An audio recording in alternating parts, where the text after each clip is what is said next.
know that there's a crew in town. The head hillbillies are making their rounds. Small town whispers loud and clear. The sheriff shot the judge in his chambers chair. Sheriff got a secret he won't keep.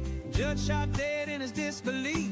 A lot of people have some stories to tell. Dark pass away, get the sound of a shotgun shell. All the secrets spill on down. Voices loud in this old town. From the courthouse to the ground. Rumors fly and they can't be bound. Neighbors hide behind their blinds. Whisper tales of troubled minds. Skeletons covering the mountainside.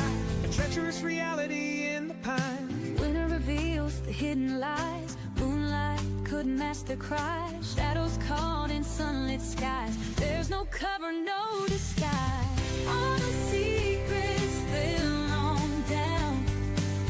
Voices loud in this old town. From the courthouse to the ground. Rumors fly and they can't be bound.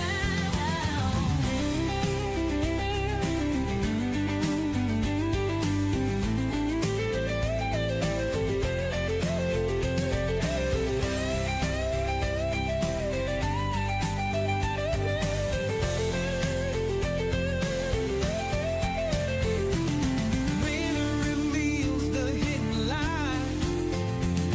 Moonlight could mask their cries. Shadows caught in sunlit skies. There's no cover, no disguise. All the secrets spill on down. Voices loud in this old town. From the courthouse to the ground. Rumors fly and they can't be bound.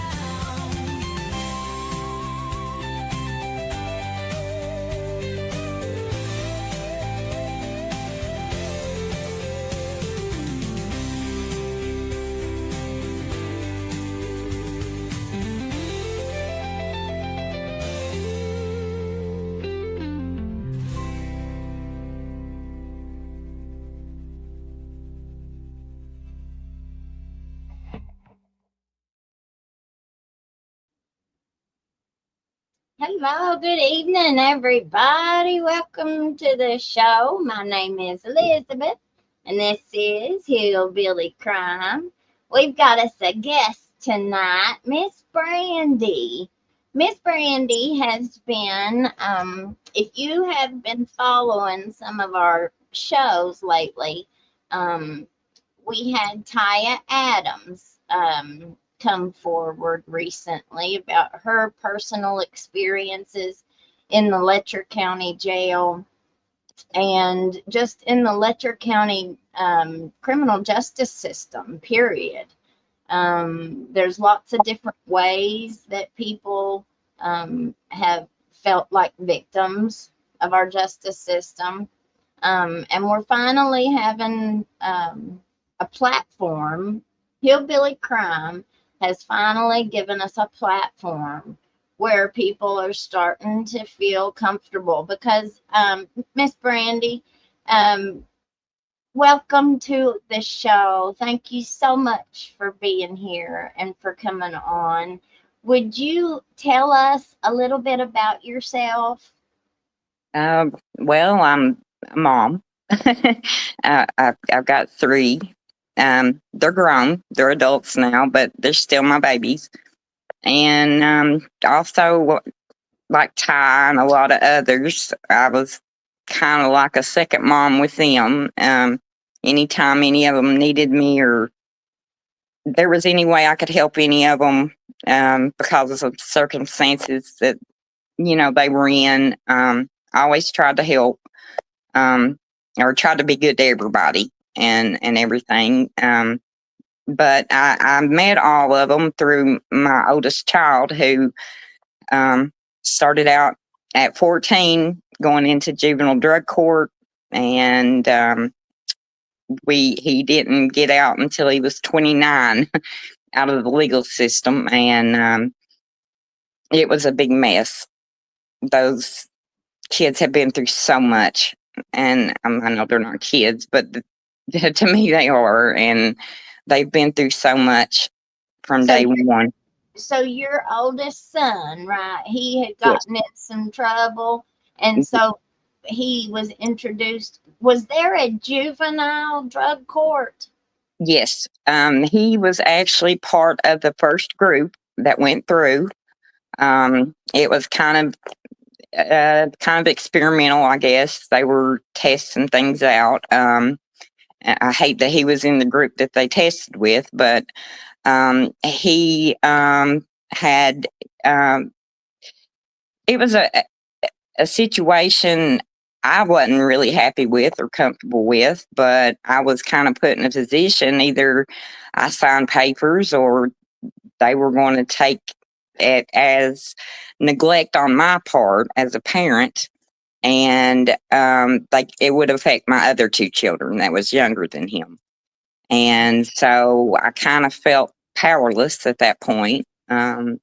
He went through a lot. I know one of my biggest problems I had in the beginning was when he turned 15, they wanted to allow him to get his GED. And I told him, I begged him, I said, right now school is the only control I have right now on him. Me and his father had just divorced. There was a lot going on at home. And I begged him, and they told me he didn't belong to me anymore. And so I couldn't understand that until later. I found out due to truancy and different things, they thought it would be better to let a lot of these kids get their GEDs. And I mean, and so they were too young to get jobs. They were, not old enough to really start school or, further their education. So they were kind of at that, They were you know, stuck between a rock and a hard place. So they were getting their GEDs at like 13 or 14, what or he was 15. Most of his friends was in the same area. Usually their freshman or sophomore year. Um, it wow. They had just started, like with a lot of they had opened like some juvenile rehabilitation programs. What they were doing in the beginning, they would sanction them and they would send them to Breathitt County, to the detention center. And my concern was, you're institutionalizing them right away. There was no, hey, let's sit down and talk about this, see what kind of treatment we can work out, let's see what we can do. It was just straight punishment. And so, they learned no matter a lot of situations they was in, it didn't matter. They were going to be sent here or there, or this was going to happen. And as parents, we were helpless. There was nothing, we was told there was nothing we could do at that point, that they belonged to the state, was what I was told. And so, they basically, I always felt like they used those kids for every penny they could get from what rehabs. what kind of trouble was he getting into to have these kinds of restrictions and to be He in the smoked, court system? he smoked marijuana and got caught kind of under the influence.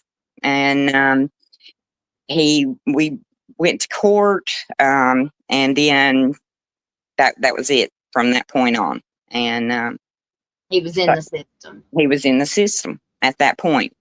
And so, by the time they turned 18, these kids, their reputations had been dragged through the mud. And so, most of it, even at 16, they couldn't get jobs. Nobody wanted to hire them or work with them, and couldn't be trusted, or, everybody had their opinions about these kids. But most of them, they come from troubled homes. They come from, it's like they were handpicked. Like, hey, this kid, this kid. And so, I think I put up so much resistance. They wanted rid of mine, I thought, but it never worked out like that. And so after he turned 18, well, before he turned 18, they were, every time he would get home, he wouldn't be home no time and he would get picked up, for one rule or another rule.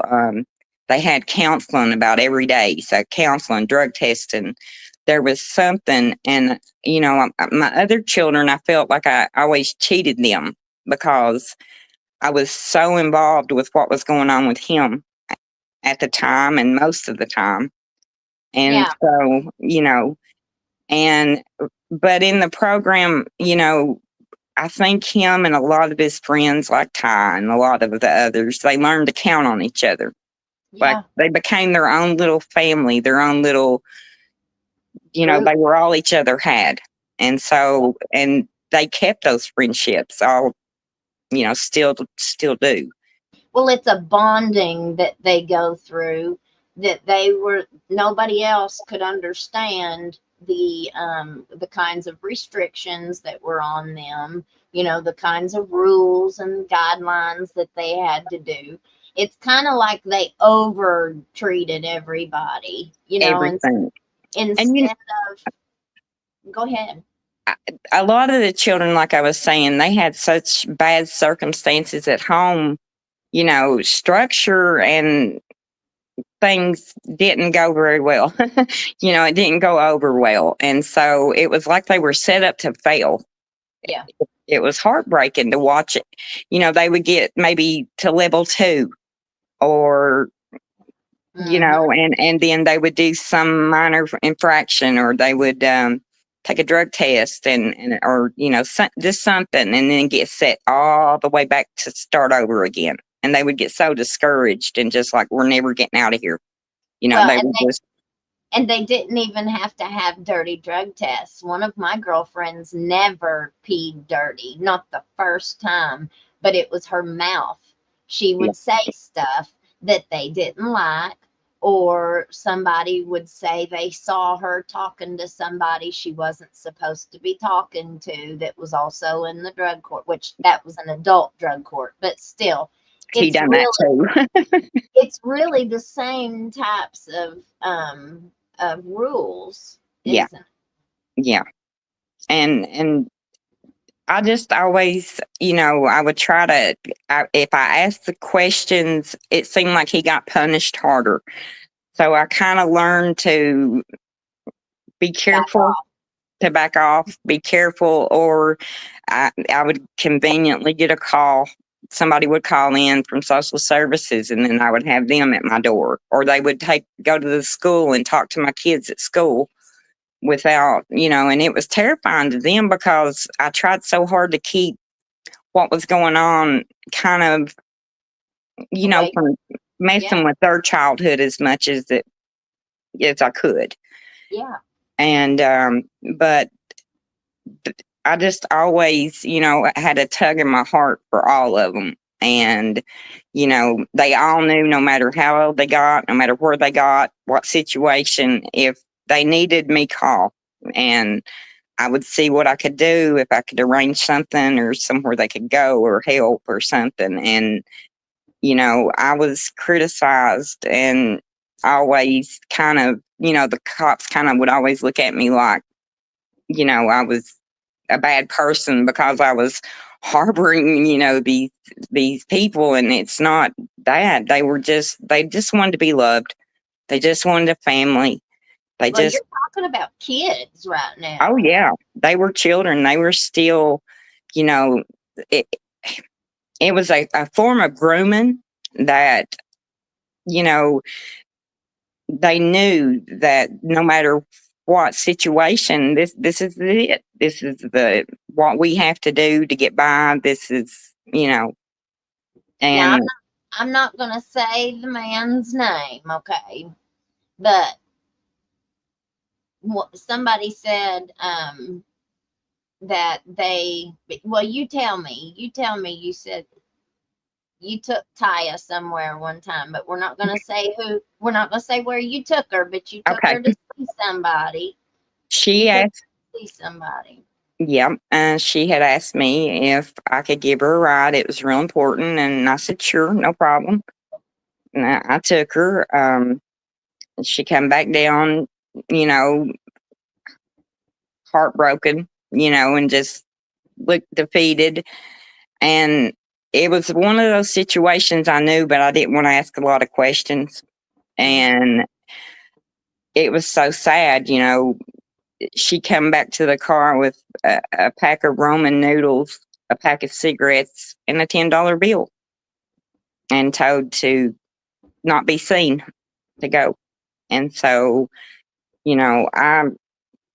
I've had these girls many, many, many times come to my house in the middle of the night, have nowhere else to go, in tears and crying, not knowing what to do or where to go. And, in my naiveness I would tell them, hey, let's go talk to the sheriff, or let's go, and they would tell me, no, there's no point. We can't. It'll just get worse. They'll make it harder on us. They'll mess with our families. And so it was always kind of like an unwritten rule. We kind of dealt with things internally and with each other and things, and tried to leave the authorities out as much as possible, because these kids just did not feel safe. They did not feel safe. You learn around here not to call the police, don't you? Or Yeah. they'll take you to jail. Yeah, Sometimes you regret calling them. exactly. So, there was a lot of situations that, I was limited with what I could do for them, other than just be there. And, but, Ty's always been special.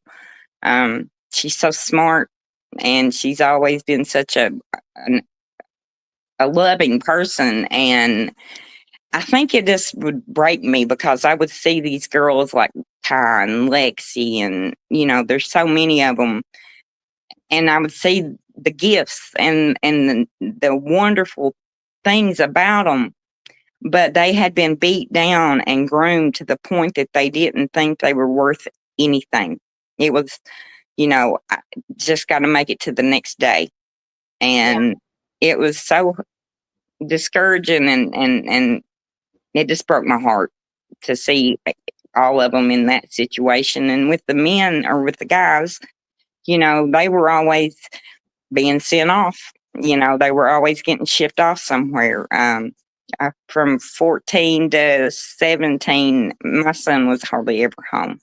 He missed birthdays, holidays. He missed Christmas one year, Thanksgiving. We packed up a picnic basket and had Thanksgiving in the vehicle at a rehab in Beattyville, because he couldn't come home, and we had to do the same thing for Christmas. He got 1 hour, and you couldn't drive home in an hour from those places, because they were never close to home. Yep, I remember. And so, there was no way you could have any kind of home life or anything. You were always on the go. So these kids, so like your son, he gets caught smoking some Mary Jane, and he goes into the system, and after that, it's just one sanction after the next from being in these programs. Yep. Did he get in any other trouble outside of that? Yeah. I mean, oh yeah. But like I was trying to explain, where they wasn't allowed to. I don't feel like they was allowed to continue their education at that point. And then they couldn't get jobs. So if they couldn't be trusted to cut somebody's grass, what were these kids going to do to pay fines and things? Failure. And I'm not saying that anything he did was right, but he was desperate. They were desperate at the time to just make it, like I said, to the next day. Yeah. Well, so as they get older and they transition to adults, then they enter into adult jail, Yeah, which was a whole nother ball game. a whole lot worse than juvenile. a, a whole lot, it was just um, like I said, petty things. Most of his, I have to say, about 80% of his record was traffic violations. Driving with no tags or no insurance or no driver's license or on a suspended license or, you know, um, but, he couldn't afford insurance. He couldn't afford tags. But then he was trying to get around to work to make money. And so it was kind of like a circle that they could never fight their way out of. So, Yeah. and Well, it was, what was your all's experience with the jail? oh, it was a nightmare. He had been injured a couple of times, one time very seriously, and I wasn't notified about it. A friend got a call out to me to tell me what was going on, and I called the state police. I didn't know what else to do. So I called the state police on the jail, and they went down and investigated, and charges was pressed, and that matter was took care of. But there was no accountability on the jail's part. None. There was it was just not their problem, Well, basically. let me ask you a question. She came out and told about the story, her charges. Let me pull this up, Miss Brandy, and we'll look at it. Okay. Let me see. Here it is. It was in 2018. Make sure everything's up there right. There we go. And it says 3 women are named in separate indictments by the Letcher County grand jury, charging each of them with first-degree criminal complicity to unlawful imprisonment and second-degree criminal complicity to assault. So this is what she was telling us all about. Yes. The crimes allegedly occurred inside the Letcher County Jail, where the 3 women and the alleged victim were being held in connection with other criminal cases.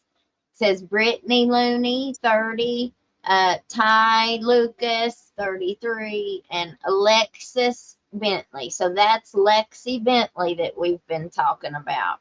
Yes. 26. It says they are each charged with causing serious physical injury to Keithley. And Looney is also charged with being a PFO, persistent felony offender. It said Keithley, 41, of Pike County, is one of 2 persons charged with red rum in the April 28th slaying of 44-year-old Ricky Gibson, whose partially decomposed body was found on a strip mine at the top of Hayman Hill on May 3rd. Keithley and the other suspect in the red rum case, Clifford Caudle, also charged with tampering with physical evidence. Letcher County Deputy Jailer Angie Fields testified in the cases against Looney, Lucas, and Bentley. Now, okay, so I tend to think that it was the jail's responsibility not to put them all in the same cell together. Yes. I feel like they knew exactly what was going to happen. Yes. I know Brittany Looney, and she's a baller. Yeah. She's a brawler. Taya, I'd say That, she is that's a my girl. baller. And Lexi. I know she was a brawler. So, and the jail knew that. Oh yeah, they knew Jail that. knew that.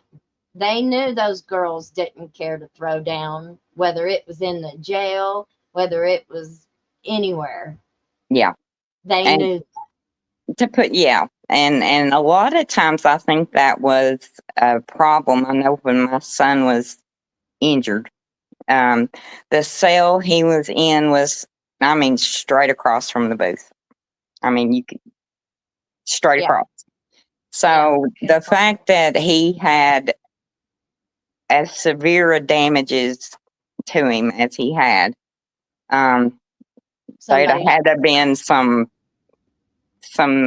blindness or something was going on, but it wasn't keeping an eye on that cell, you know. So I always thought that more or less they were put in there together for reaction, almost hmm kind of like entertainment. yeah, yeah. And then they can charge them So with worse with more crimes. stuff, that see my son, another time he was in there, he had let me see how to say this, tried to self delete hmm himself, and they put him in, I think they call him turtle, is it a turtle chair or turtle whatever, the chair they put him in. hmm He was left there for a while and bleeding the whole time. We wasn't notified, which I know they say because of escape reasons and such they can't, but you know, it's, as a family member you want to know if something's happening with your family, which I got a call with that too. But um you know, they finally took him to the hospital. But, you know, they turned around though, and instead of saying, you know, he might need a psych evaluation or he might need some help, they said, no, we're going to charge you with contraband and give you 2 more years on your sentence. So you ain't going home. So it kind of, you know, there was, I think they used it to keep them quiet, you know, to keep them compliant with the things they wanted from that whole group of kids. You know, it was just, you know, and especially the girls, they would, you know, with their children, you know, they would, you know, their kids, they always was worried about their children because they, you know, with Ty, she never even got to, you know, with one of her babies, she never even got to leave the hospital, you know, so she wasn't even given a chance to try to, you know, it Be a was mother. right. And everything, and it was heartbreaking, you know, and like you said, you know, they were put in these situations that I feel that was, you know, kind of put there to um Fail. fail. Yeah, like I said, it was, you know, a system for them, it was, you know, a system for failure. It was, yeah, and money, and that too. A lot of rehabs. I know. I always thought it was odd when when my son was in juvenile drug court, they were all up for sending him to rehab every time you turn around. But then when he went in as an adult, and by that time he had a problem, you hmm know, I would go and beg, and you know, you had to get, I think, a grant at that time, or you had to have some kind of funding because we couldn't afford that, and everything, and you would beg and beg and beg, and they would just say, well, he don't seem like a good candidate. And so, you know, it's just odd how they would pick who Well, needed. that was back when Operation Unite mostly ran those voucher programs for Yeah, the rehabs. And then I think you might have had some from like LKLP. They might have paid for some. I don't know.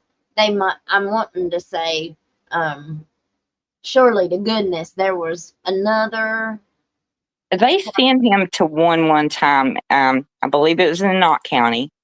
It was fine. We was okay. You know, well, this was as an adult.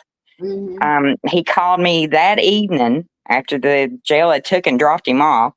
he called me that evening and said, they're setting me out. And I said, well, whoa, what do you mean they're setting you out? And he said, well, they said they're not a dual diagnostic. Something to do with, they didn't do maybe drug problems and maybe mental health, or there wasn't a dual diagnostic. So they set him out. So I called the sheriff's office to see what to do, because I didn't want him in any, more trouble. And they told me to go get him. I went and got him. The next morning, though, they showed up at my house to get him and was wanting to charge him with escape, even though I was told to go get him. And I told him I would bring him in that next day. My intentions, and we talked about it, was to go back in. Yeah. And they showed up to pick him up and was going to charge him with escape. And I luckily had a witness to my conversation that I had, that they told me to go get him, and it was, not added. Who was wanting to charge him with escape? The sheriff's department or the judge? It was the sheriff's department is who come and got him. So to be honest with you, it was such a blur, because that was during COVID, and what you could find out about your kids during that time when they were in jail, because they had cut visits off. We didn't have money. We didn't have a lot of money, so it was hard to keep money on his books for him to even call or anything. So it was real hard to even know what was going on with him. I would have to kind of check on court dates and things and just show up, when he would be in court. No. Now, did you have a family member who worked for the jail? Yes, I did. My daughter, my youngest one. Yeah. And how did her experience go with the jail? She loved working there. She did. She loved the job. She loved working there. And like we've talked, she said, there is some good people down there. There is. But you have that handful of bad ones that make it hard for the rest, to do what they need to do. But, one thing that has always been consistent with her was they were never adequately took care of. I know it's not supposed to be a hotel stay, and, because people make comments like that, but they're still humans with human rights and deserve decency. And I'm just, I can't understand some of the things they would do to them.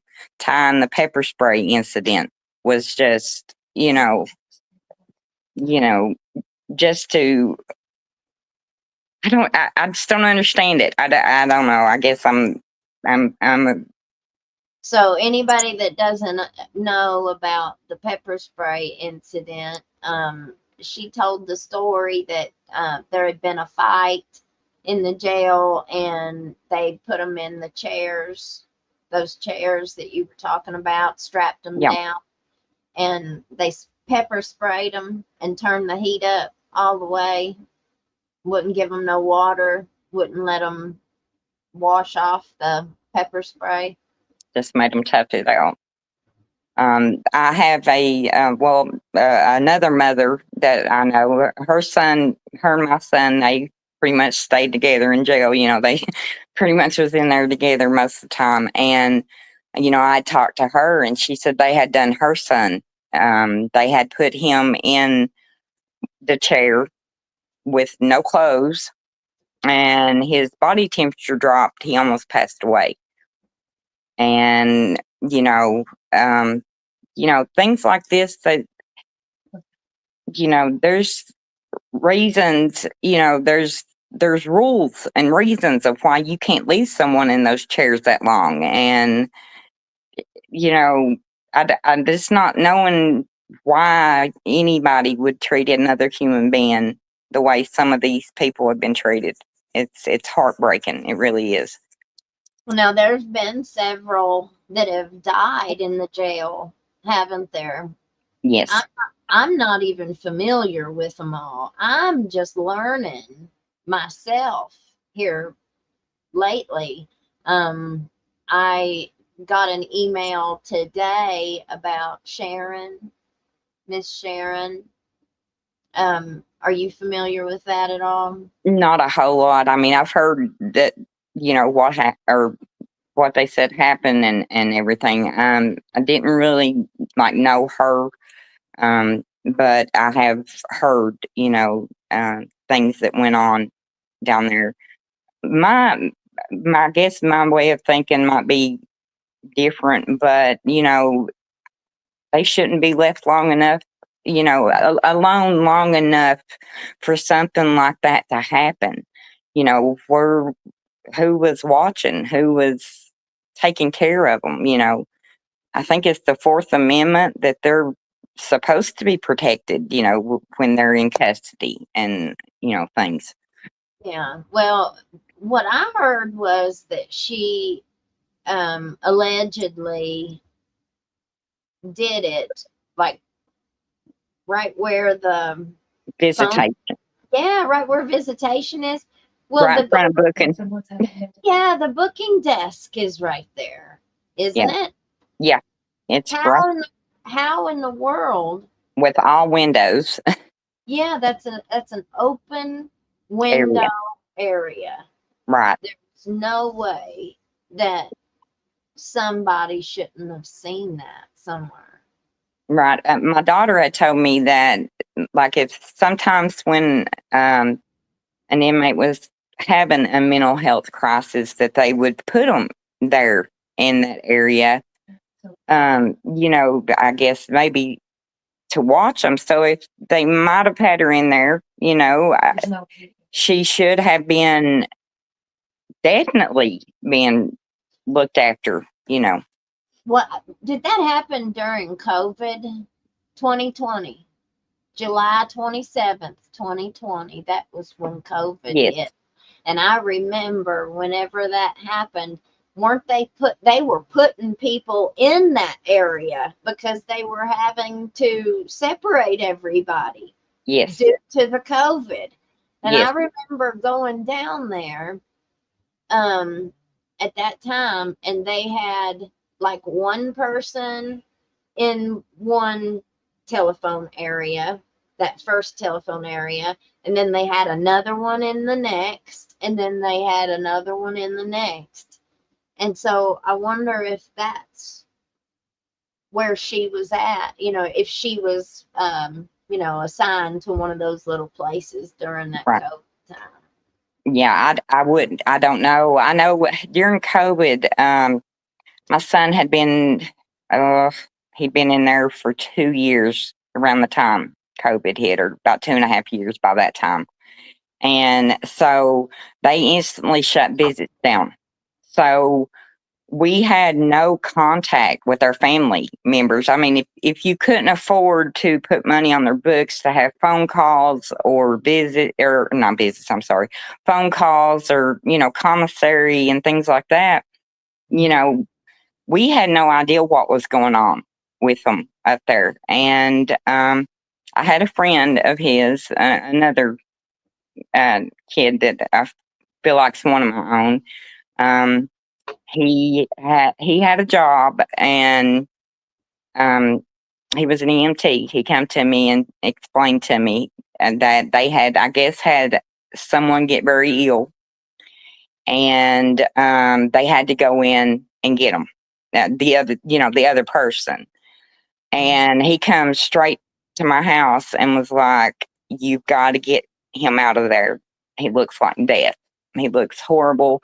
Um, One of the things I never understood was, with drug addiction and all that comes teeth problems, and not only would they lay up there and withdrawal and all that at that time, these kids would get abscesses. I mean, that we would go to visit sometimes and his head would be just swelled. And, I would have to pay the 25 to go get him, to see someone to get an antibiotic. to kind of calm it down. And that's the most they would do. They'd give them an antibiotic and hope they didn't have to do anything else with it. And so, they laid up there in horrible conditions during that time when they should have been doing, like COVID restrictions and things, and to keep things from getting passed around. I think they would quarantine them when they first would come in. And then after that, it was, they would just stick them all together. And so as family, we didn't know what was going on with them. I remember whenever they were starting to try and get them out of the jails because of COVID, they were just stacked on top of each other, and pretty much every jail was trying to do that, get people out on house arrest, that Yeah. could go out on house arrest. And I got to thinking about that, and with all the Ben Fields stuff and the house arrest stuff, all of that fits in a perfect timeline.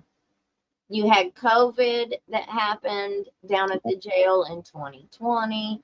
And you also had around about that same time the Senate 90 bill stuff that Kevin Mullins was putting through in his courtroom, sending people to rehab instead, trying to get them out of the jail. So you also had that extra component of COVID, Yeah. getting people out into house arrest.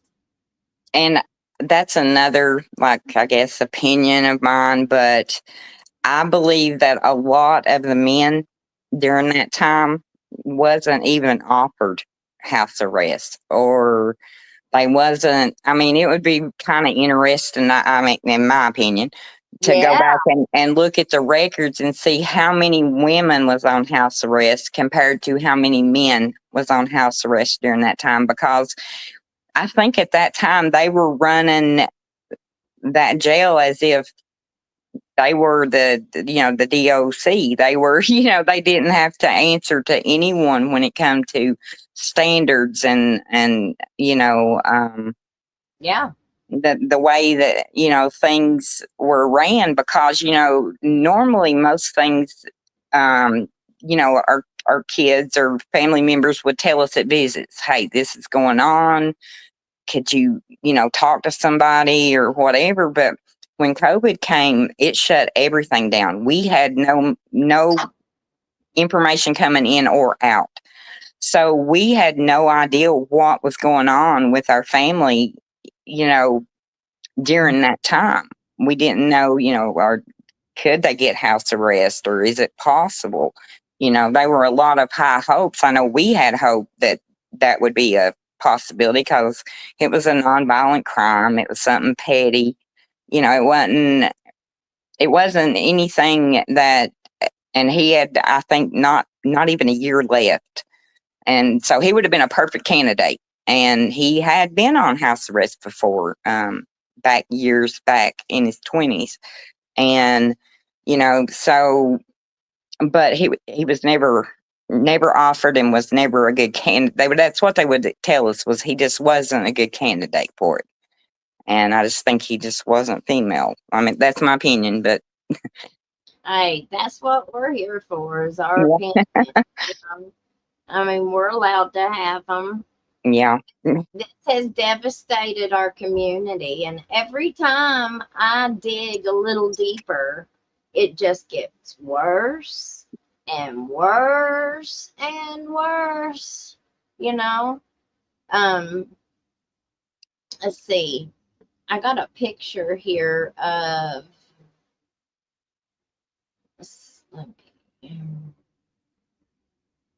So this is Miss Sharon Collins.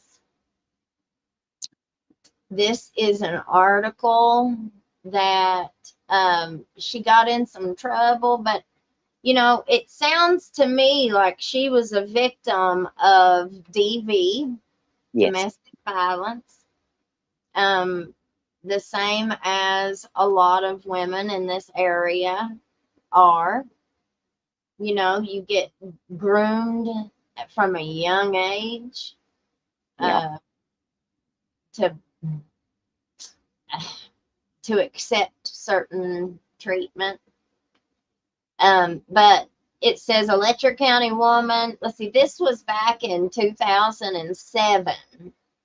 A Letcher County woman was indicted in Lexington last week on a charge of second-degree manslaughter in connection with the death of a 36-year-old Pine Creek man.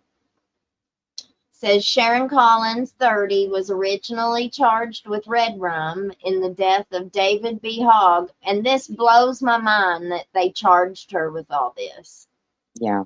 with whom she had lived for several months.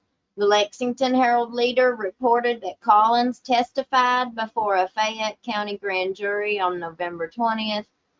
The attorney for Collins, Russell Baldani of Lexington, told the Herald Leader that Hogg had a history of abusing Collins and other women, and he had sent Collins to the hospital before. Hogg scratched Collins in the face with a key the night before the knifing while the couple were visiting Lexington.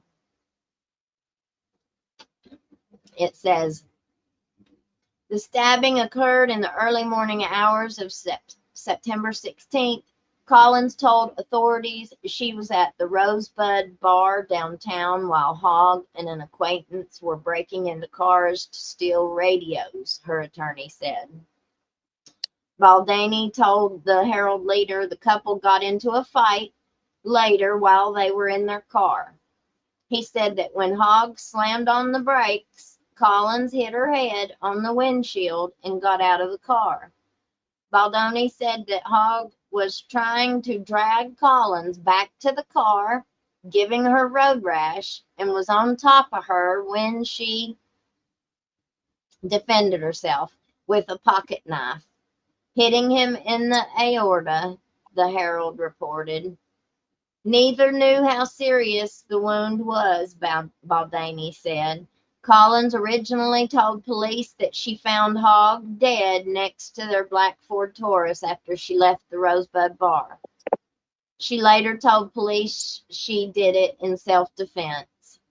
According to the leader, the only witness to it was Gregory Barnes, who was recently arrested. Barnes, an acquaintance, was sitting in the car when it happened. A search warrant affidavit obtained by the leader says that Collins dropped Hogg's body off at Samaritan Hospital in Lexington at 6:15 a.m. Hospital employees estimated that he'd been dead for about an hour. Collins faces 5 to 10 years in prison if convicted on the lesser charge of manslaughter. She had been facing 20 years to life on the red rum charges. Collins is scheduled to be arraigned on the charges contained in the indictment, and they had her on a $500,000 bond. Can you believe that?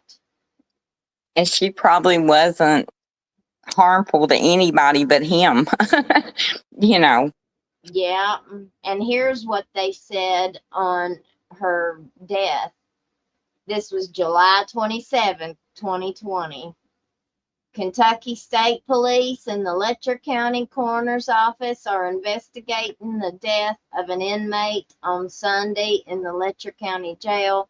Jailer Bert Sloan said guards found Sharon Collins, 43, unresponsive in her cell at 3:06 excuse me, at 3:06 p.m. on July 26th. She was pronounced dead at the scene by the Letcher County Coroner's Office.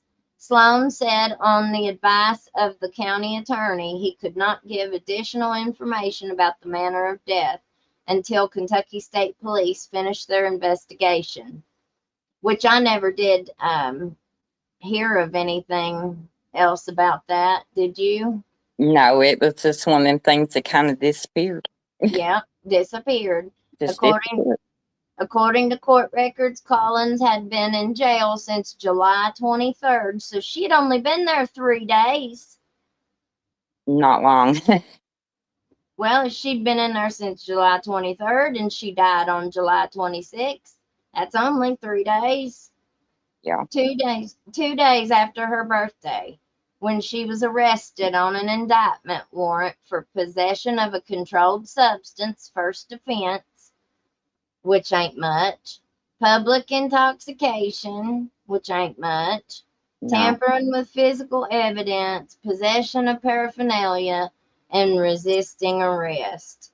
Collins pleaded guilty to manslaughter in 2008 for the September incident with her boyfriend. The incident occurred in Lexington. Wow. See, that doesn't even sound right, does it? She's been there for 3 days. Well, that's what I was getting ready to say. She made it through the other conviction, the other charges, served her time, and on something like, public intoxication, That's it unreal. don't sound right. It just don't sound right. It don't. It I sure don't. used to. I thought public intoxication they would take and let you, sleep it off. Let you out the next morning, but while she was there, the 3 days. But for it to happen in 3 days, she was tough to get through what she got through the first time. So I don't know. Yeah. Man, that's something, ain't it? Yeah. Well, there were two different kinds of approaches that our all law enforcement and jails took it, I guess, but there were two different kinds of approaches that they took with addiction. Like back 20 years ago, which a whole lot of this stuff happened 20 years ago. Yeah. Yeah. A whole lot of this SMEC stuff, and a lot of the people that were involved in it, this generations. So, Yeah. I have recently found out that there used to be a brown leather couch up in the courthouse. Did you ever hear anything about the brown leather couch? I have heard about it. I've heard. So what I found out about the brown leather couch was that it used to be in Judge Kevin Mullins' office, his law office, whenever he was an assistant or an attorney. And then whenever he became judge, he brought that brown sofa with him. And it went into one of the rooms in the courthouse. I asked the other night I would like to be able to have a blueprint of the courthouse to see what all rooms are in there, because I've also recently found out that there's a whole lot more rooms than what we know of. Yeah. Than what it actually looks like. Kind of got to go through this door and down the hallway. That's. But they have some in there that don't have any windows. Mm-hmm.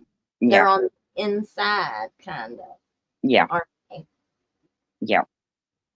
Well, if you think about it, the courtroom, I think the courtroom downstairs doesn't have windows. I think it's part of the interior part of those rooms. Yeah. So. Yeah, it is.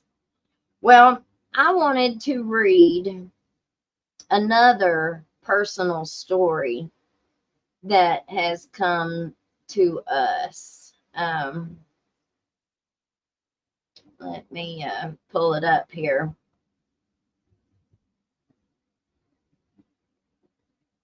And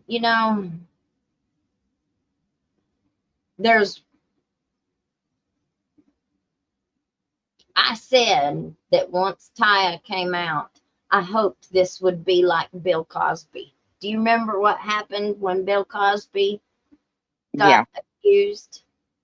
Yeah, people felt more safe I guess, safety in numbers to come out, and that they would be, I guess, more believed. I know a lot of us, but like like I said, I've not had the trauma they have, but thank God. But a lot of that stuff, I don't know. I don't know how to exactly say it. I'll let you go ahead. Well, so one of the things that is keeping people from being able to come forward are their families. Yeah. It's not so much that, like, one lady, she really wants to tell her story. She's been telling it, locally to choice people. She chose carefully who she told her Yeah. story to. And, people tell you what they think you want to hear. So, one of the things I've really found that happens real bad around here is talk behind your back, right? So they're going to tell you, they're going to say all nice things to your face, but then Yeah. whenever you're not there, they're going to talk behind your back. Yeah. I heard that was one of the things that had happened to Lexi. I spoke with someone that was very close to her, and she allegedly was passed around by a lot of the men that we talk about. Yeah. Yes. She Yes. was, Me and hers had a lot of talks. please tell us a little bit about Lexi while I try to find this. She was a sweetheart. Her and my son, they graduated 8th grade together from Martha Jane Potter. She was a ball of fun. I mean, she was a happy, well, for a while. I mean, she'd done a really good job of hiding like some of the trauma and things she had been through. I know one time she told me she said, "You mother everybody." She said, "You're not even that old." And, she done my makeup, this made me feel good. She was that kind of person that, she saw past things, she would see you for you. And, and a lot of people, you know, she had a lot of bad things happen to her, a lot of bad things. And, you know,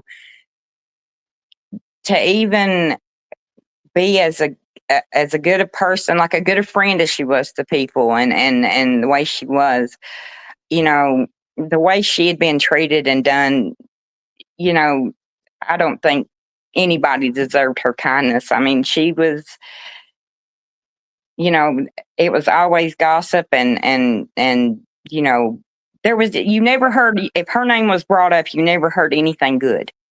Everybody in the community had already judged what they thought that, she had, things she had done, but what they didn't realize was what things were done to her from the time she was, grade school.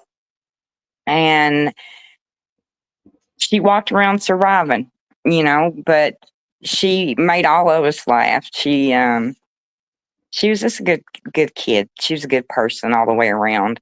And if you really knew her, you really knew her, and they wasn't anything in this world that girl wouldn't do for you. If There's a lot of people don't realize the kind of damage that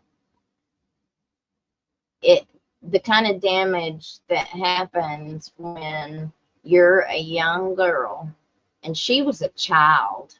yes, Lexi was a child. We're not talking a teenager, we're talking a child. she was in a police chase in 7th grade. I know that's one of my son's favorite memories of her. He said she come into class in 7th grade and was, all haggled and had his neck brace on. And he was like, "Oh my gosh, what happened, Lexi?" And she's like, "I got in a cop chase last night." Just like, it wasn't nothing, and she's 7th grade, so But her life was just, like a roller coaster. Yeah, yeah. All right, I found this. Now, this came from a lady, and she has given us permission to share her experience, what she went through. My blood pressure's up tonight. I can feel it in my face, and I don't know where my medicine's at, or I'd take one of my pills. Anyway, my first husband and I hired Kevin Mullins, and this is allegations, so everybody is innocent until proven guilty. But just because somebody has passed away doesn't mean that this stuff shouldn't come out. Right. My first husband and I hired Kevin Mullins as our divorce attorney in 2002 when we lived in Whitesburg. It was uncontested, so we just used the same one. My then husband was a coach and a teacher at Whitesburg High School and was cheating on me with a girl that the year before he had been her teacher and coach. Sounds familiar. Yep. He would stay gone, and I didn't know where he was half the time. So I went to Kevin Mullins' law office in Whitesburg and paid half the money to potentially file for divorce, to scare my husband and see if this would straighten him up. I chose Kevin Mullins' law office because it was downtown and right next to the apartment we had rented the year before. It was really the only law office I had paid attention to there. About a week later, I got a call at work from Kevin Mullins, and he was at his law office. I had a teaching degree, but went and got my master's degree to be a librarian. He himself called me in my library in Pike County. I worked at Robinson Creek Elementary for Pike County Schools. Kevin said that my husband had come in his office and paid the rest of the money to file for divorce. He said, if you aren't here in my office within the hour, I'm going to have to serve you papers at your school. I asked him if I couldn't get the papers after work. He said, do you want me to serve these papers to you in the next 2 hours in front of all your students and all your other teachers? Do you want to embarrass yourself? If you don't get to my office within the hour, that's what will happen. So I said, okay, because that was just my 3rd year of teaching, and I didn't want to look bad. I immediately left and went to his law office. When I walked in his office, he said, did you not know your husband was going to file for divorce today? I said no, and I just started crying so hard I couldn't talk. I hadn't even sit down yet, and he came around his desk and grabbed me by the arm and waist and then stuck his tongue down my throat and kissed me. He grabbed my tail and pulled me as close as he could to his body. He then said in my ear in a low whisper, let's do it right here. No one will ever know. I pushed him off me and said, what is wrong with you? Are you crazy? I'm still married. I said, why did you do this to me? Today of all days.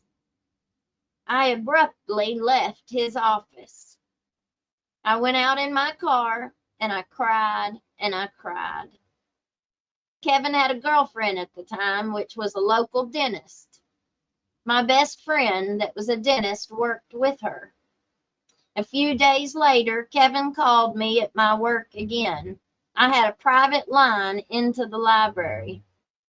He told me if I ever told anyone what happened, he would destroy my life. I just hung up on him. I was young and I didn't tell anyone except my mom and my best friend that was a dentist for years and years because I was so traumatized. I know he called and told me to come to his office that day or he would serve me those divorce papers so he could do that to me. She says, I swear to God, when I did hear that a judge got pew-pewed in Whitesburg, I instantly knew who it was because he was just a horrible person. He thought he was better than everyone and could do whatever he wanted. I guess he did until he got pew-pewed. If that would have happened today, I would have pressed charges against him. I just want to tell you my story. I know these other women came forward to tell their story. They are absolutely telling the truth. He was a monster. Another vulnerable woman. I mean, like I said, they handpick. That's how I feel. It was like, oh, she's going through a divorce. She's vulnerable right now. Now would be a good time to, swoop in and I just. Yeah. And look how many of them there are. Like, people do not understand the numbers that we're talking about. I know it's a lot. I was told by a former member of law enforcement that a report was made to the Kentucky State Police in 2021 for human trafficking going on right here in Letcher County and who was allegedly involved. Yep. And they told me that they spoke personally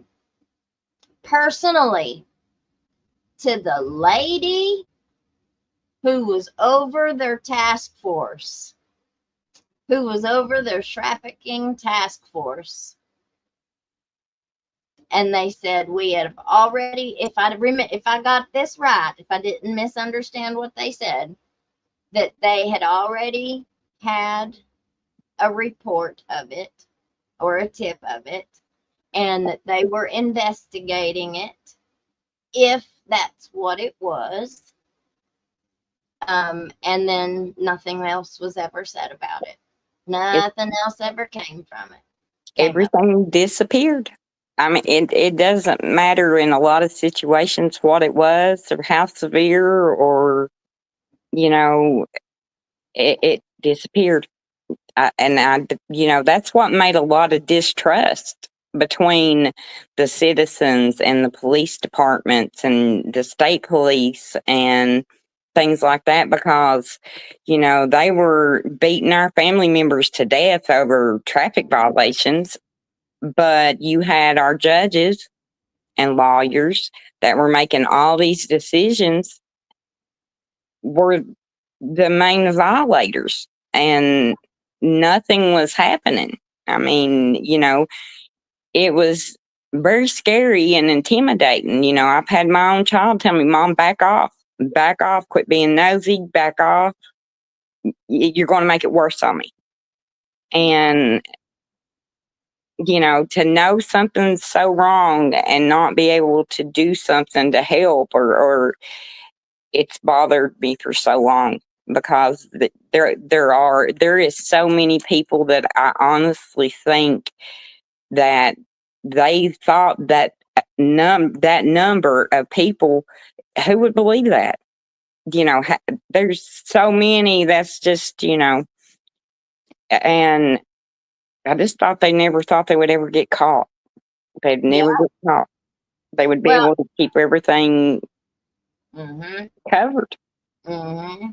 And this started people have to understand too, this started getting put together back 25 years ago. Yes. So people were already doing bad stuff back then. Yep. The lawyers, you're talking about James Wiley Craft. I mean, I'm sorry. Yeah. It is what it is. Yeah.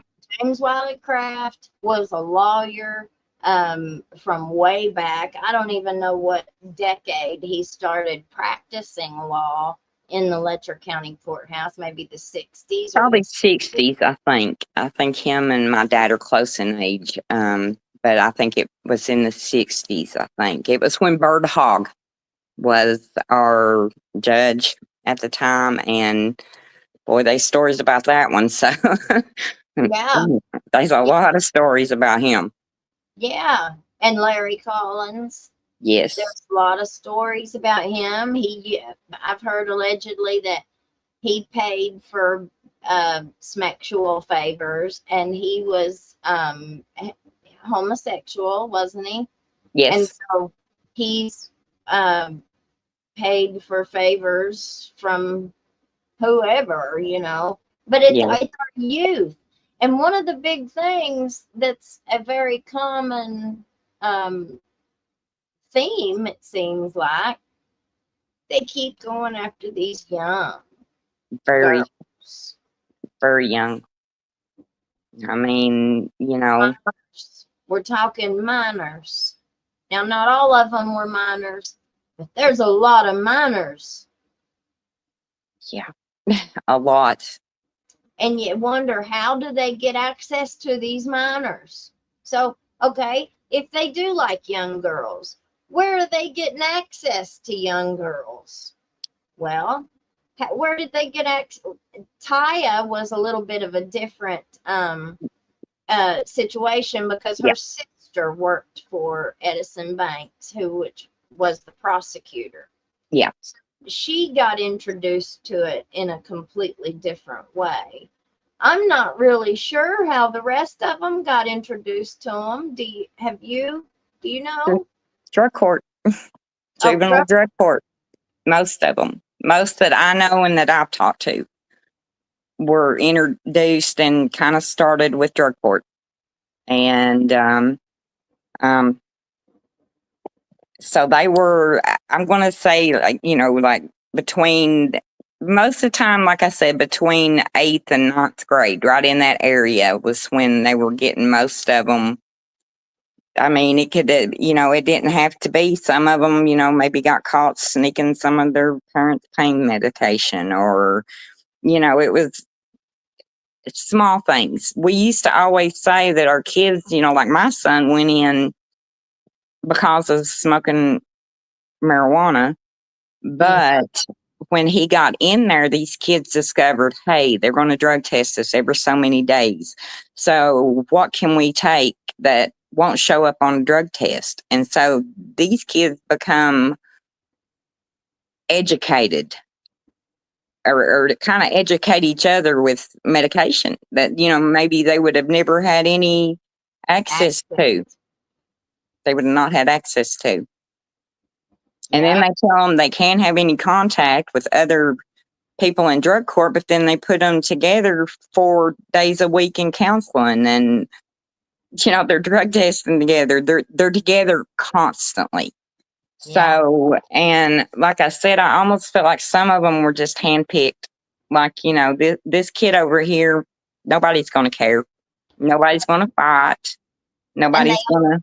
And they all end up sleeping together too. Yep. In the drug court.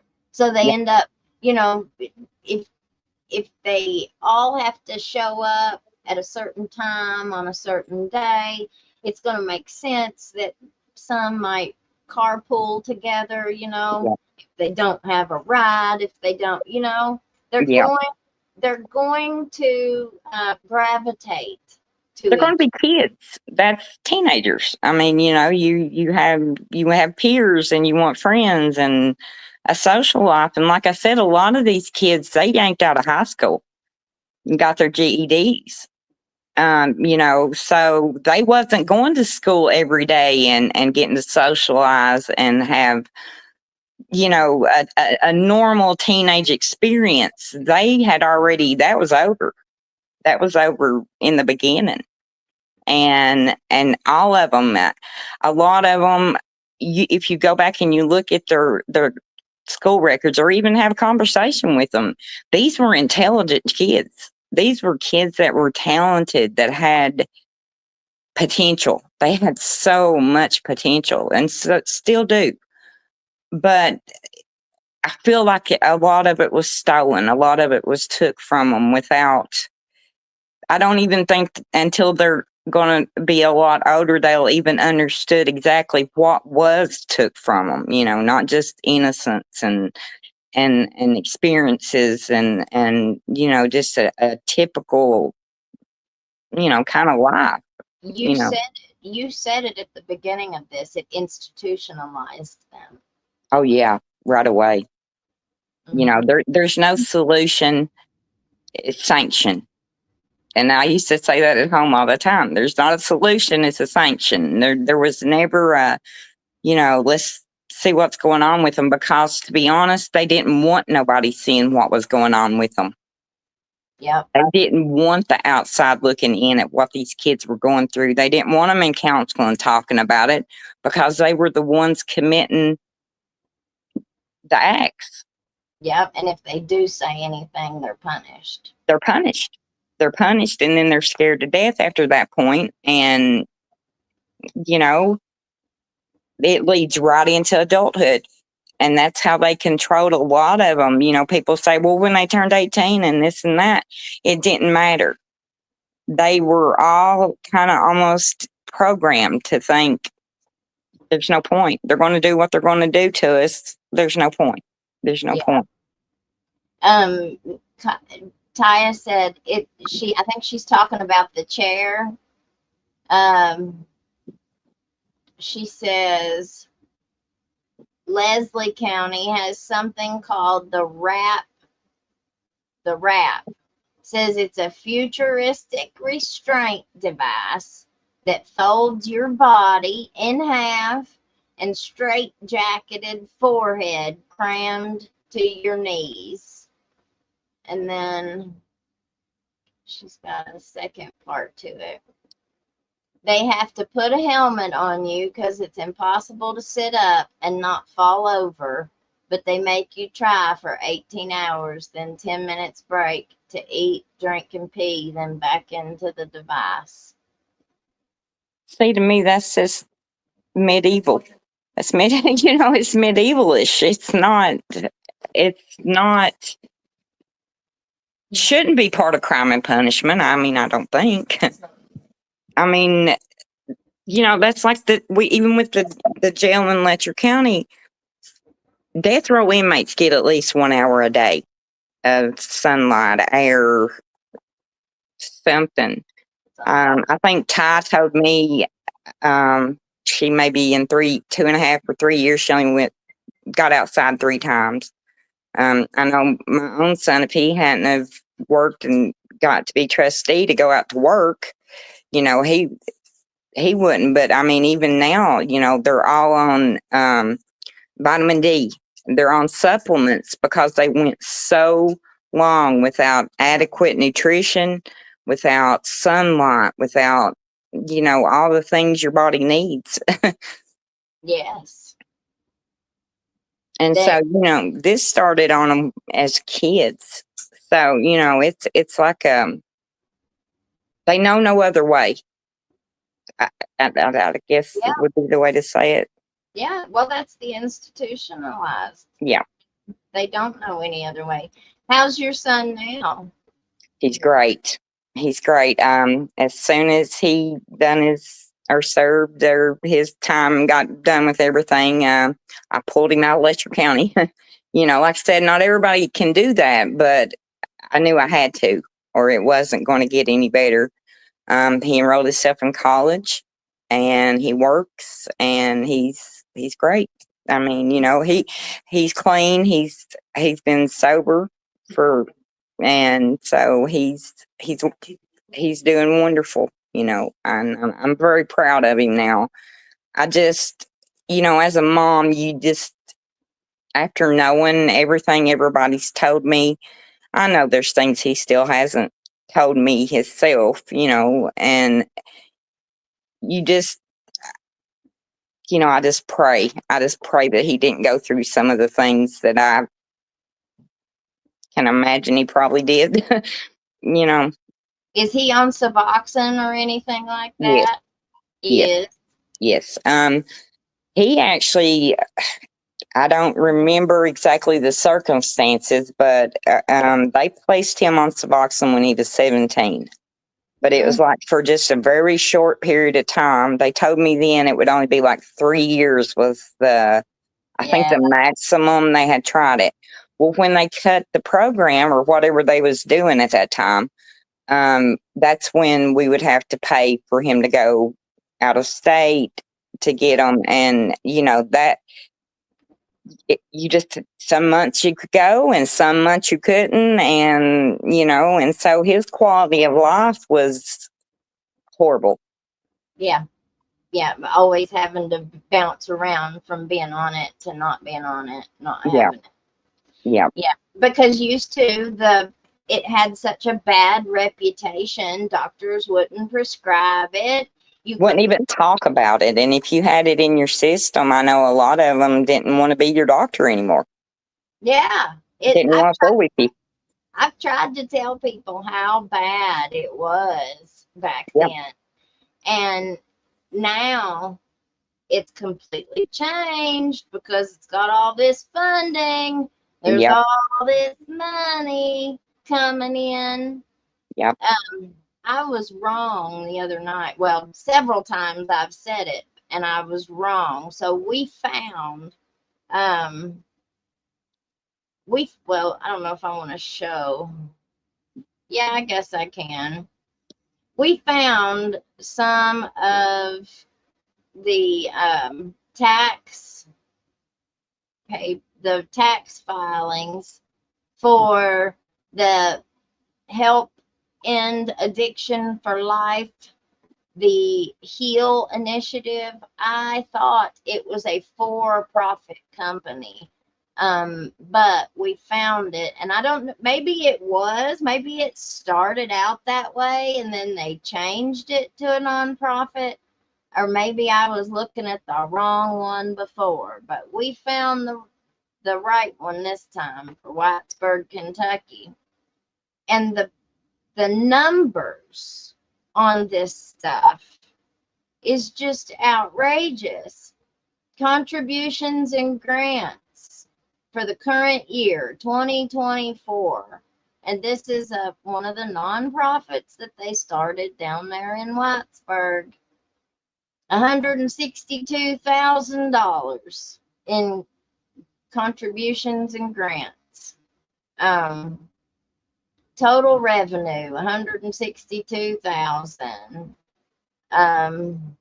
Expenses, 79,000. Total assets, 82,000. Net assets or fund balances, 82 grand. Total program service expenses, 76,000. Let me get down here to, I don't want to put it up on the screen just in case it's like personal information. I get in trouble for it.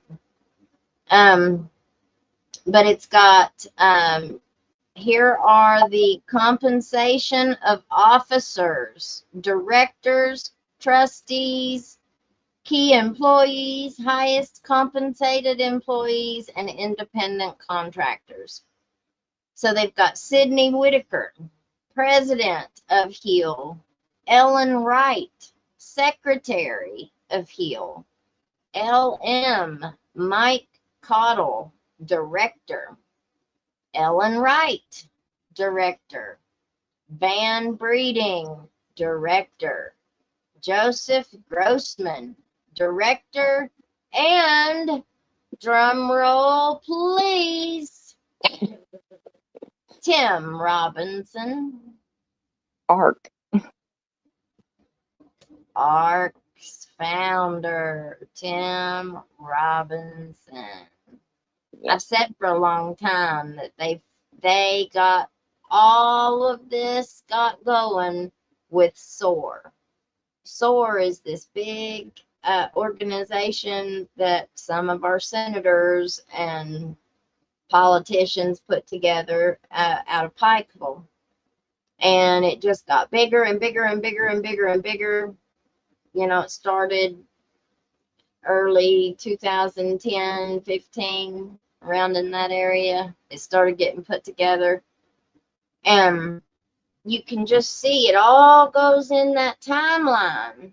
Along with that timeline that we see here locally, with all the funding, with them changing the way their approach to how they deal with addiction.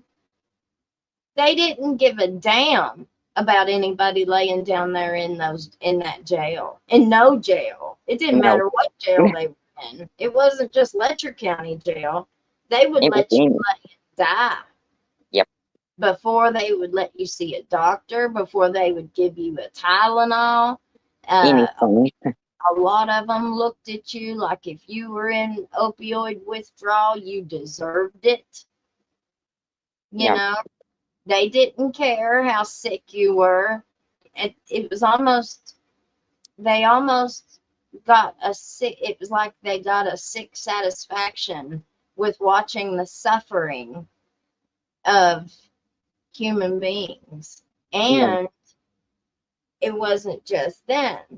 I've heard a lot of it. And it's not just Letcher County Jail either. You know, that it's going on in every jail, but where we are directly associated with this one, you know, this is the one we know most about.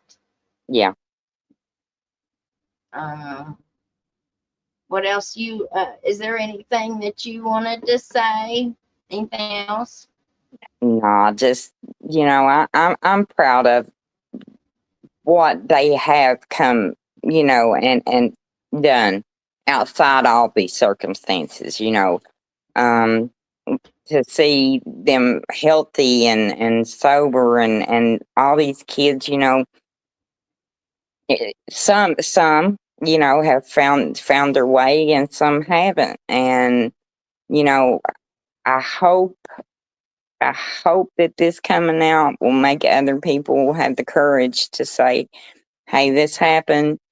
And, at least, you know, some support, or community support. I know, there was a lot of times just because I was nice or, I did let these kids come stay if they needed somewhere and stuff. I was treated horrible. Like, I mean, I was beneath of everything. I wasn't. Well, a lot of I was helping the problem. yeah, a lot of those people acted.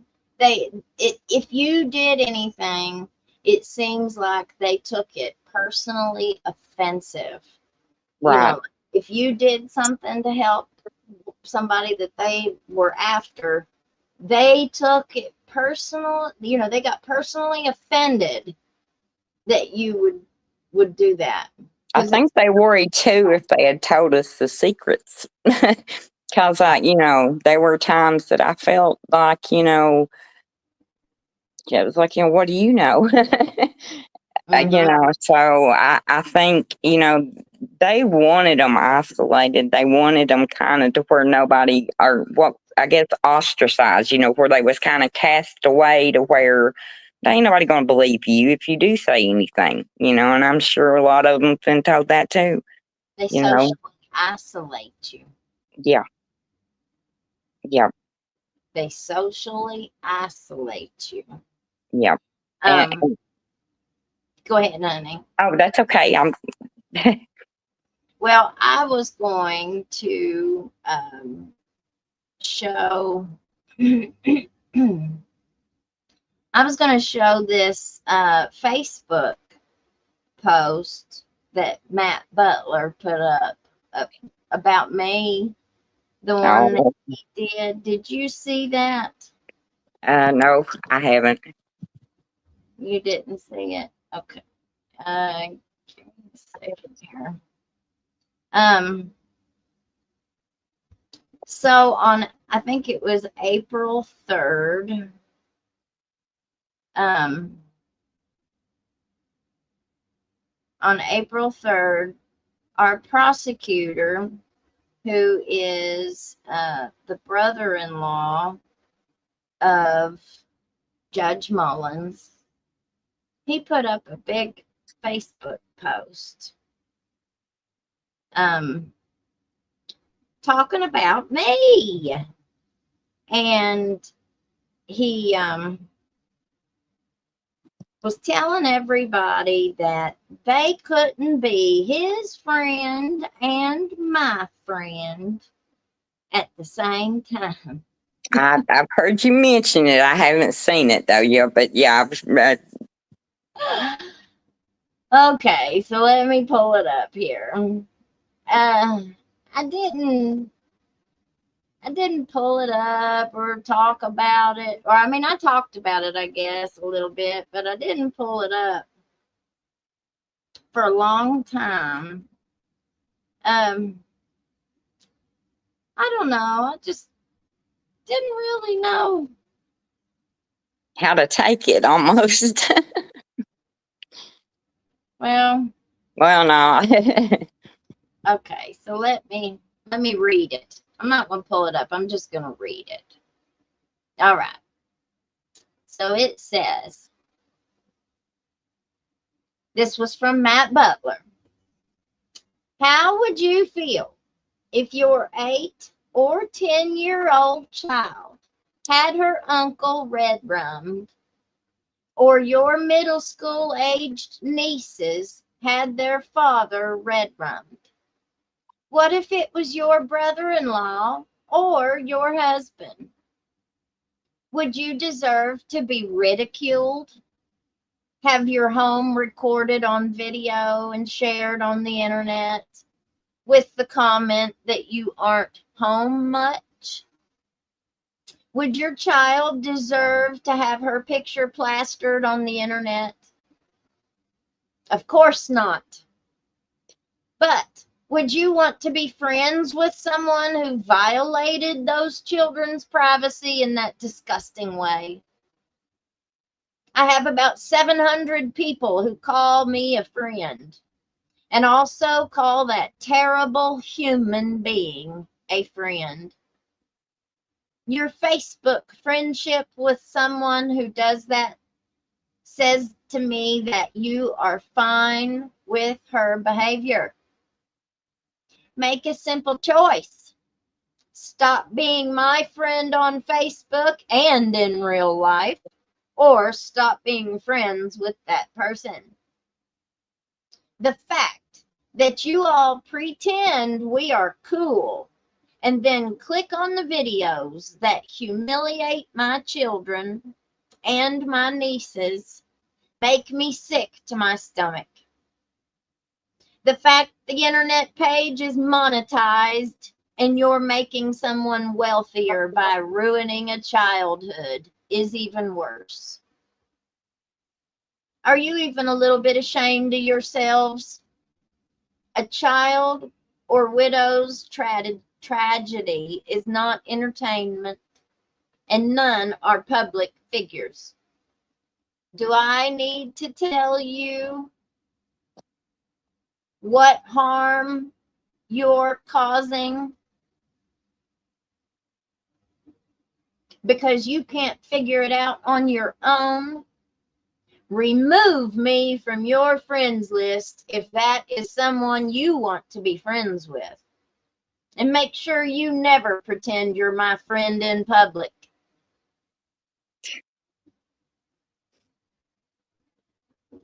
That How was many children were sacrificed? Their childhood was sacrificed for that person's entertainment, you know. Well, anybody that ever watches my show knows that I've never done any of that. No. I have criticized Matt Butler and his professional performance as an attorney in our legal system. And the things that I have criticized deserved criticism. That's it. Yeah. It's And criticism. yeah. And then so that was the first post that he put up. And then he took it down after about 30 minutes or about an hour, maybe 2.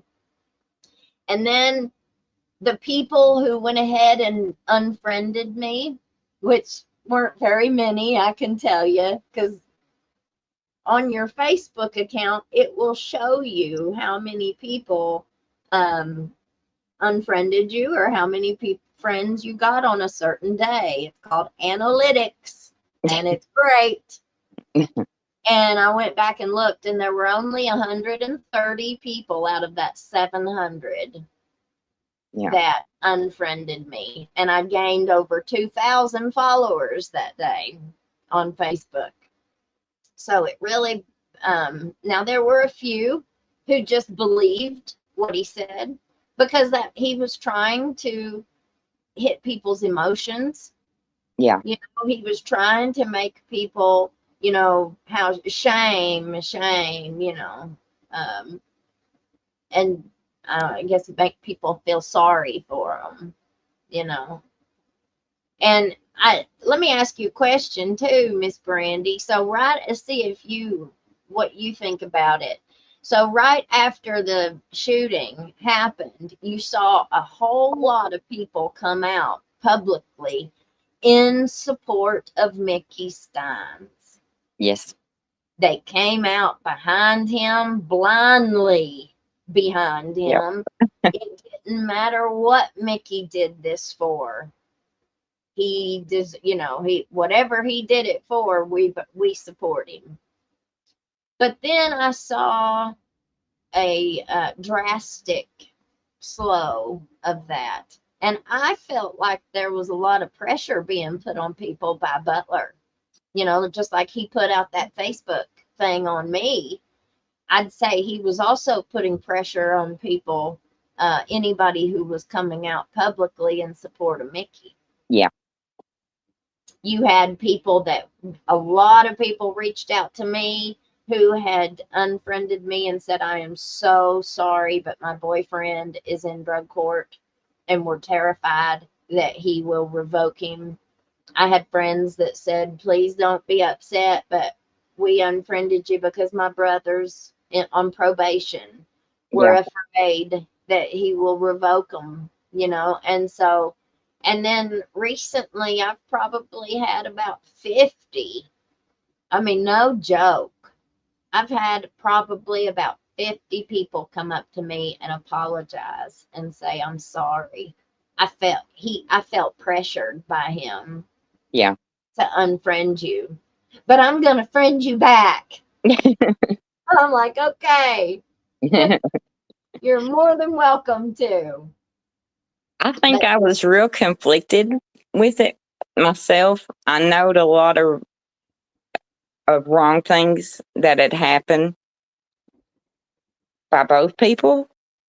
Mm-hmm. Mickey was always good to me. So I really don't have any complaints with him. But after watching how it happened, wrong's wrong. Wrong's wrong. It was shocking, wasn't it? It was very, you know, I can't support that. You know, I just can't. It's wrong. My jaw hit the floor. Yeah. When I watched it. So it was, and I've noticed, I've seen a lot of people talking here lately since some stuff that has come out, talking about how, Mickey, he wasn't being paranoid. He probably had a reason to be paranoid. And that right there paints a real big picture too. He was our sheriff. He was to protect us. What he shouldn't have anything to worry about, I guess is what I'm trying to say. If they were doing things the appropriate way, the right way, the legal way, he shouldn't have had anything to worry about, Well, 'cause- I've said this. What would be worse than going to prison for shooting a judge? If Mickey was trying to keep the judge quiet about something, because I don't think that none of them down there are saints. I don't think none of them down there are angels. I think that every single person down there knows what's been going on. And if they've not been involved in it, they've sure been just turning a blind eye to it. looking the other way. There's too many rumors. There's too many, I've had people tell me that they've had more sleepless nights in the last year coming to terms with a lot of stuff that has happened over the years, and Yep. they're terrified. They're terrified of what's getting ready to come out. Yeah. Because it became so normalized for so long. Like they all had a Christmas party every year down there. There was a big Christmas party in Whitesburg, and then there was the after party.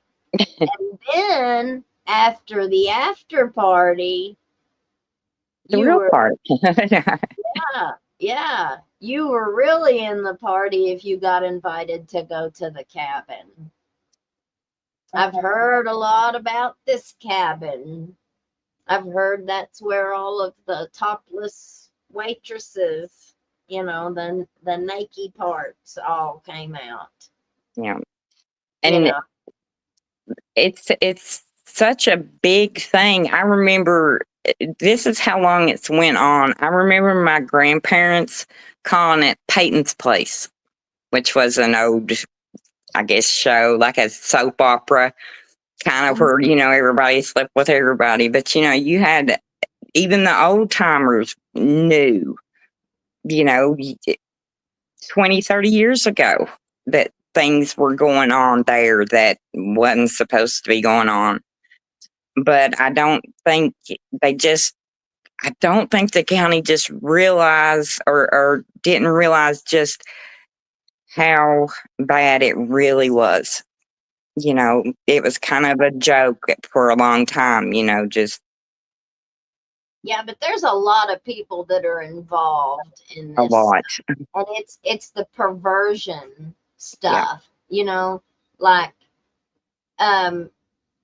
people don't know unless you say it, and it's awful to say it, especially by us women. Us women are the ones that have to tell this.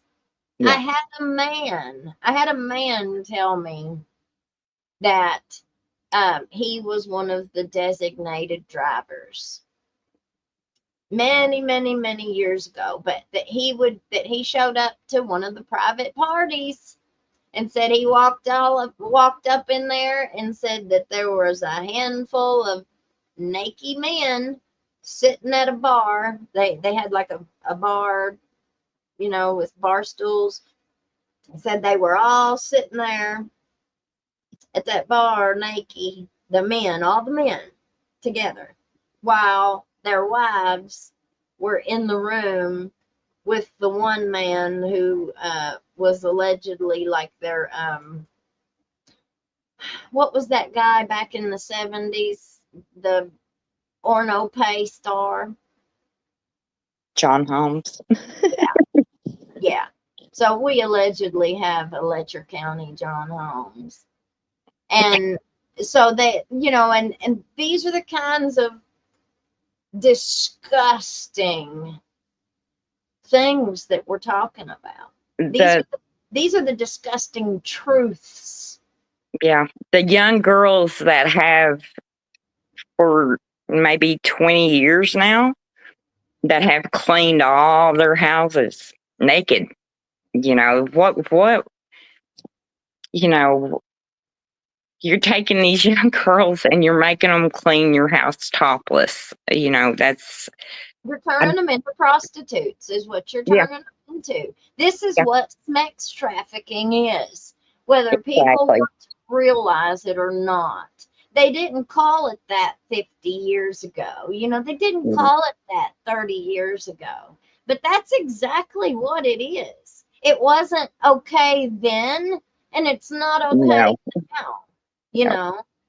And I was told by somebody that they felt really guilty that they've all kind of left me out here to do all this by myself, and not one candidate, not one single candidate that is running for an elected office in Letcher County has come out and addressed any of this. anything.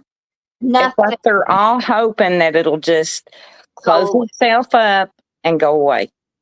Yep. It'll just stop and go away, like everything has for And most of them.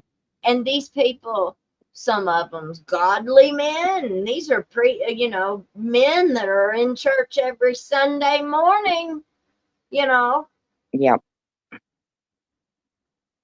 shaking hands with the devil, yeah, shaking hands with the devil, scared to death that if they say anything, they'll say the wrong thing and lose a vote.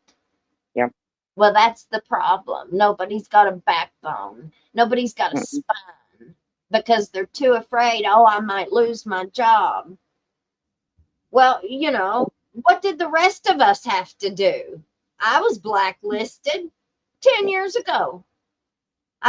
My degrees were wasted. I couldn't feed my kids. I couldn't pay yeah, my bills. What did I have to do? I had to figure it out, was what I had to do. yeah, I was also told, uh, I told a long time ago, whenever I had started school, I started an internship at our sheriff's department. yeah, And I was accepted and everything. And so I had been there about a week, and I had done a few ride-alongs with Alicia Congleton, who I love. She's our school resource officer here in Jenkins, and I adore her. yeah, But she was working for the sheriff's department at that time, and I did a couple ride-alongs with her, but I always brought my Bible with me. yeah, Every time I came in there, every morning, I took my Bible with me. And I lasted about a week, and one of the deputies came in and got me and said, "Will you come back here? I want to talk to you." And I was like, "Yeah, sure." I was just so happy, stupid. And so we go back into the back, and he was going to take me into Sheriff Danny Webb's office. And he goes to open the door, and the doorknob's locked. And he's wiggling the doorknob, and he's like, it shouldn't be locked. Well, hang on, just wait here and let me go get the key. So I'm standing there in the hallway outside of his door, and he goes and gets the key. Now he was gone probably a couple minutes. We were standing there a couple minutes. He comes back, puts the key in the doorknob and unlocks the door. And as he opens the door, there's another deputy with a woman with the door, and they're pulling the door open, and he's adjusting his stuff yeah, as he comes out the door. And he takes me, and so the deputy takes me in there and tells me that I'm no longer allowed to continue my internship. And he let me go, and I was just absolutely devastated. There really wasn't no reason for why he was letting me go. And I found out later that the very next day, LaShawna, who works down there at the sheriff's department, brought her cousin in there, and her cousin took over my job. yeah. And her cousin was in drug court at the time. And, you know, but that was just one example. Like, I was only there a week and we caught somebody in the sheriff's office with a woman, one of the Yeah. deputies in there, fixing his clothes as he comes out. It makes you wonder, like, what did I do so wrong? But I can't work here after seeing that, yeah. Yeah, I was devastated. I was Yeah. absolutely devastated. For a long time, it was just rejection after rejection after rejection. It didn't matter. It was because I was on Suboxone. Yeah. I was down there trying to be the trailblazer. I was like, look at me, look at me, look what Suboxone has done in my life. Well, Look how, everybody considered it like you were still on drugs. yeah, I've been told, that yeah, it's not the same. It's not the same. It's a crutch. yep. You Trade know, one for another. You're yeah, just trading. You're still in active addiction. yeah, Well, it's about being functional. I don't care. right. I don't care if somebody has to self-medicate in some way. It's about being functional. Yeah, That's what we should care about. You know, right. as long as somebody is able to take care of their kids, keep their house clean, wash their clothes, hold down a job, take care of their kids, be a mother, have relationships with your family members. Yes. I had a lady comment yesterday and she was congratulating me on, just my recovery with Suboxone. Because here I am almost 15 years later, still Yeah. going strong. But she said that her child had done really well and then got around people who didn't like it, like a lot of these doctors and all this bunch that says it's bad, it's bad, it's Yeah. bad. And they convinced her child that they needed to come off of it and wean themselves off. And she said that they are in the cemetery now Yeah. but if they would have just stayed on the Suboxone, And kept that normalcy, that you can have, that's what I thought. Yeah. Yeah. It constantly like this. My emotional state was just all over the place. I can't help it. I'm bipolar, I guess, and We all have some. antidepressants did not work for me. They would put me on everything that they could think of, and none of it worked. I struggled with depression really bad. And just all the trauma of a childhood SMEX survivor, Yeah. when you don't have anything to quieten that trauma in your mind. Yeah, it makes every day a bad day. Well, Or a hard day. A hard day. well, I feel like I can relate to what Lexi might have went through, emotionally and in her mind. You know what Yeah. I'm saying? That trauma just makes it worse and worse and worse. And if you're not getting any kind of a therapeutic, medication, like with the Suboxone, a lot of people think, oh, well, they can take just a quarter of one and that's going to do away with my withdrawals and, that'll be fine. Well, that's not enough to actually do the kind of treatment to make. Do you understand what I mean? Yes. Yes. Not enough of a therapeutic dose to actually treat the problem. Right. But anyway, I'm going to let you go, Miss Okay. Brandy. We've been on here about 2 hours. Thank you for coming on. Well, And you're we'll welcome. see you again, okay? All righty. All right. Bye. Bye. All right, guys. We've been on here almost 2 hours. I figured she needed to go. But Miss Brandy is always welcome to come back anytime, anytime. All right, guys. We're going to go ahead and end this one. You know, we're talking about some real ugly stuff. None of this stuff is pretty. None of it is pretty. And it's only getting worse. So thank you, Lord, for another day being able to come together in your name, Lord. We thank you so much for just your presence in our lives, Lord. I ask, Lord, that you'll forgive me for my sins, Lord, that you will just protect me, that you'll keep your hand over me, Lord, and all of us. So many people were having surgeries this week, Lord. We pray for a complete and total healing in Jesus' name.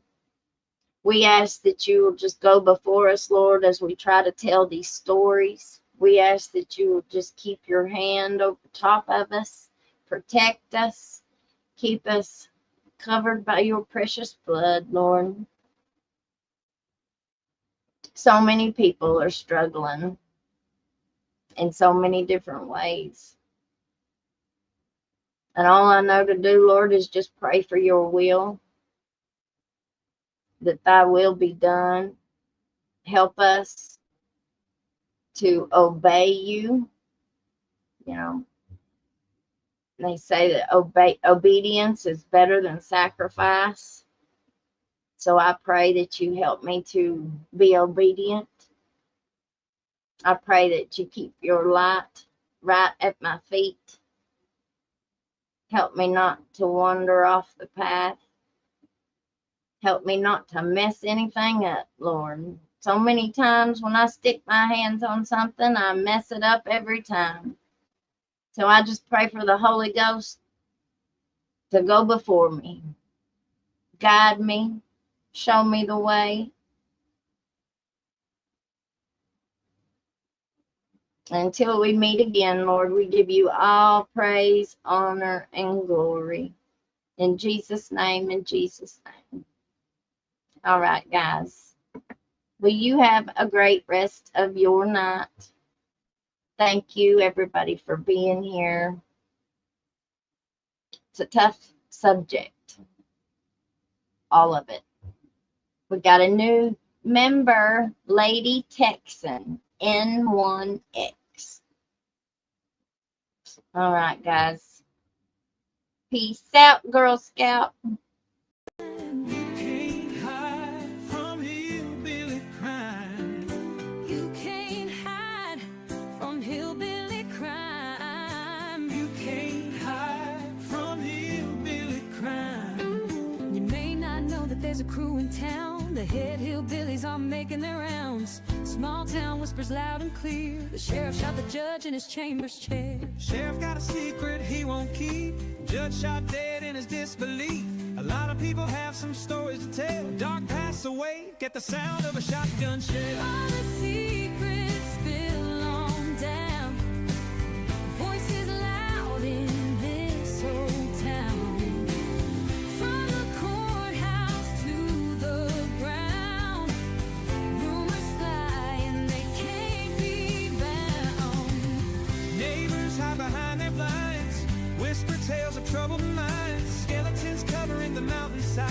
A treacherous reality in the pines. Winter reveals the hidden lies. Moonlight couldn't mask the cries. Shadows caught in sunlit skies. There's no cover,